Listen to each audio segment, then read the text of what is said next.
What's up, YouTube? So I get this question a lot. How do you debadge? How do you remove molding without damaging the paint? So I'm gonna walk you through that. You see I got fishing line. You wanna work it back and forth. I already got started on this one, but you wanna work it back and forth. You wanna keep it close to the molding. That way you don't use the fishing line to scratch the paint. Keep it tight. Just work it back and forth. This whole process takes a lot of patience. This is not something you want to rush. Any step of this gets rushed and you're going to damage the paint. So we're just going to work it back and forth, kind of keep it close to the molding, off the paint, and just keep going. Keep your string tight, back and forth, back and forth.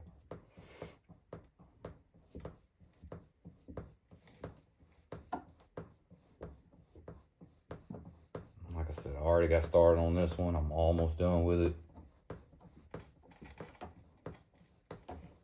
Pop those little plastic trim tools behind it to kind of keep the pressure off of it. That'll let that string move a little bit more freely. But it is a process.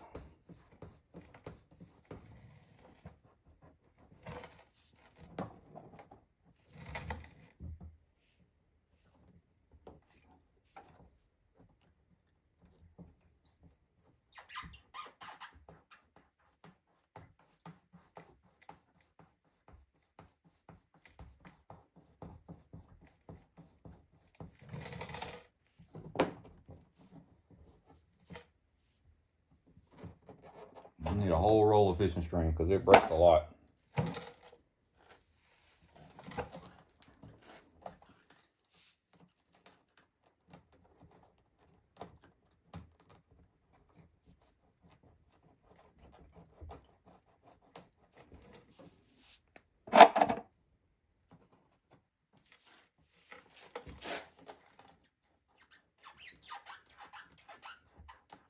You don't want the fishing line too thick either. 10, 12 pound test is fine. Anything bigger than that, you might start getting into the paint.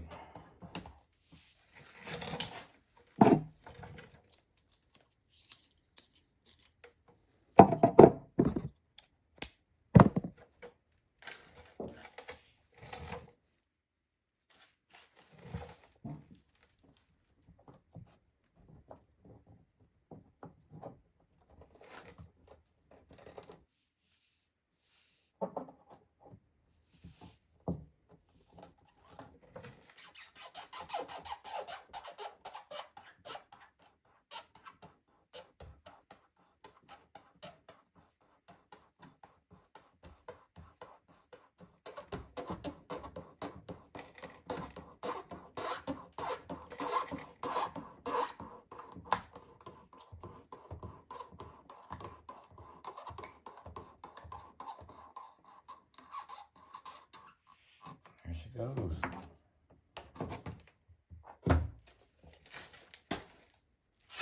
Now, next step, you get to see how we're going to deal with all of that. All right, so that's what I use. It's an eraser wheel, decal eraser, vinyl eraser, whatever you want to call it. You can get it off Amazon. They come in a 2-pack. They're not expensive, $8, $9. Everything I use comes off Amazon, so I won't post descriptions, but a quick search will get you right there. All right, stay tuned. All right, here's the next part. I went ahead and got it started because the first little part is the most time consuming because you have all this adhesive right here and you just have to work it back and forth, back and forth. You want to keep the drill at a nice consistent speed. You do not want to run this thing wide open. This eraser wheel gets really, really hot and it will burn through the clear coat if you're not careful. So you always want to use 2 hands. Keep the drill nice and steady. I'll show you a little bit of it.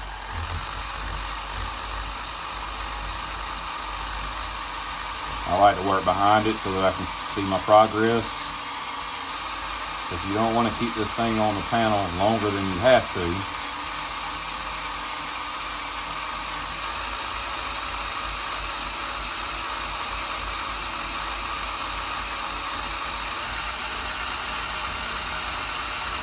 But I'm not running this real wide open. It's a nice medium speed. Keeping it on the tape, the adhesive tape, not on the panel itself.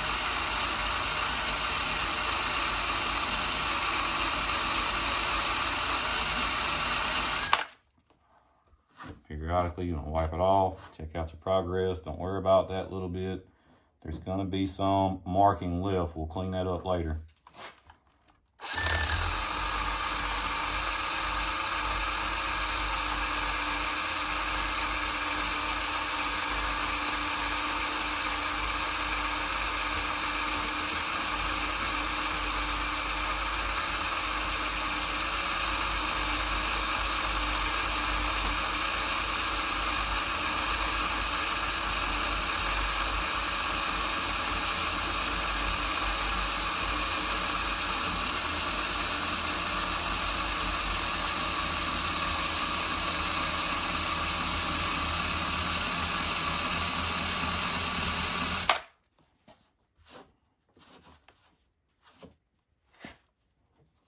You do want it somewhat smooth. I'll go back and hit a couple areas.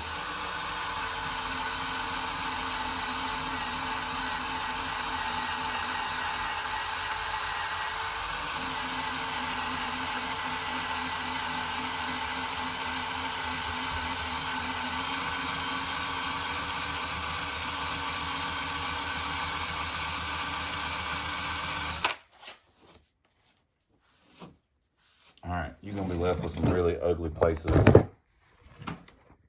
like that. Do not try to clean that up with the eraser wheel. We'll show you how to do that in a little bit, but I got a long way to go and we're doing an avalanche. So let me get some more of this cleaned off and I'll be back. Alright, fast forward 20 minutes, 30 minutes. It makes a mess and you can still see the outline of avalanche. We're going to correct that. So again, working small spaces. This was 2 double-sided tapes. So I'd work 6 inches and then move down, do 6 inches here. That way you're not creating so much heat. Lint-free towel, wipe off as you go so you can kind of see if you're getting all the tape off. All right, so the next step, we're going to clean it. All right, now we're going to clean. This is what I use to clean the panel. I get my fresh rag. This is the only thing that I'm going to use that is kind of pricey. It comes on Amazon, a 2-pack. I think it's $35 for a 2-pack. But you could use rubbing alcohol and get the same results. I just like this because we're going to buff it next. And this waterless wax kind of gives it a nice foundation. Lubricate your rag, and then you can spray this directly on the panel. All we're doing here is just removing any residue, dirt. You can see already it's looking better. With this, you can put a little bit of elbow grease on it. Try to get all that dirt off, because you don't want to buff the dirt into the panel. These little door moldings are bad about collecting dirt behind them. This particular one, I believe, lived on a dirt road, so it's got a lot behind it. Something else to keep in mind, if your truck's ever been painted, this won't work. Because chances are the body shop did not remove these. They just taped them off or they sprayed over them. So you're going to have a line of new clear coat and old clear coat. This truck is a 2007. It's never been sprayed. And the way I know that is because I look behind here. You can get your little tape, pull it back. Should be able to see a clear line of old clear coat versus new clear coat. Another piece of advice. You got a buddy down the street that says he'll DeBadge your truck for $50 and he doesn't have any pictures. I'd probably stay away from that, because this is not a $50 job. Anybody that knows how to do it knows that. This ain't something you want to skimp out on. If you do it yourself, take your time.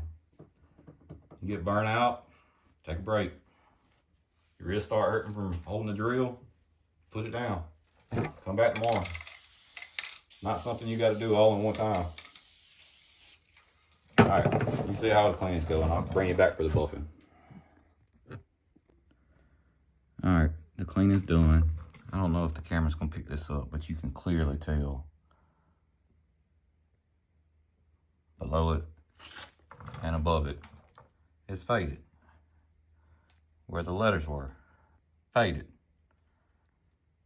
We're gonna work that out. Make sure your panel's nice and clean. I'm not worried about down here. I'm not going that far. Everywhere you're gonna be buffing, where that strip was at. You're gonna go a couple inches above it, a couple inches below it, and work all that out. All right, here's the next step. This is normally what I use. McGuire's high-speed compound. Again, you can get it at Harbor Freight or you can order it off Amazon. It is a little bit more expensive, especially for the big bottle. For this video, I'm gonna use something you can pick up anywhere. McGuire's Ultimate Compound. And it's much more affordable. $11, $12 at Advance, AutoZone. And then Amazon sells these neat little pads. It comes with a Velcro pad, a hook and loop that you can chuck up in a drill. And it comes with an assortment. The orange I have found are best for cutting. So now that we've got our panel clean, we're gonna shake up our compound. We're gonna put 2 dots. And then we're gonna work it in.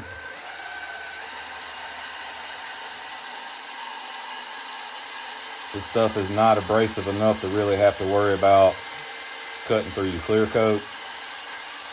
What we're doing right here is we're trying to work out any defects, any of those stubborn dirt lines, and blending the old paint to new paint. It's gonna shine that old clear coat up and help it blend in with the clear coat that's never seen the light of day. Work in small sections.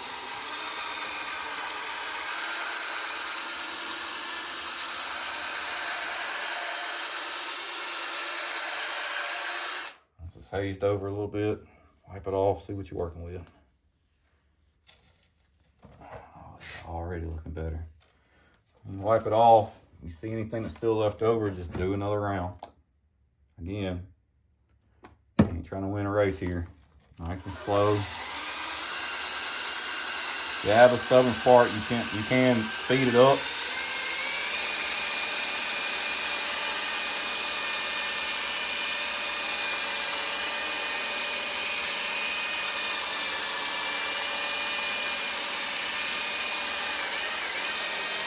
And you can push down a little bit on the spawn pad. You just don't, you don't have to apply a ton of pressure. You don't want to compress that pad all the way. It'll do the work. All right, we move on to the next area.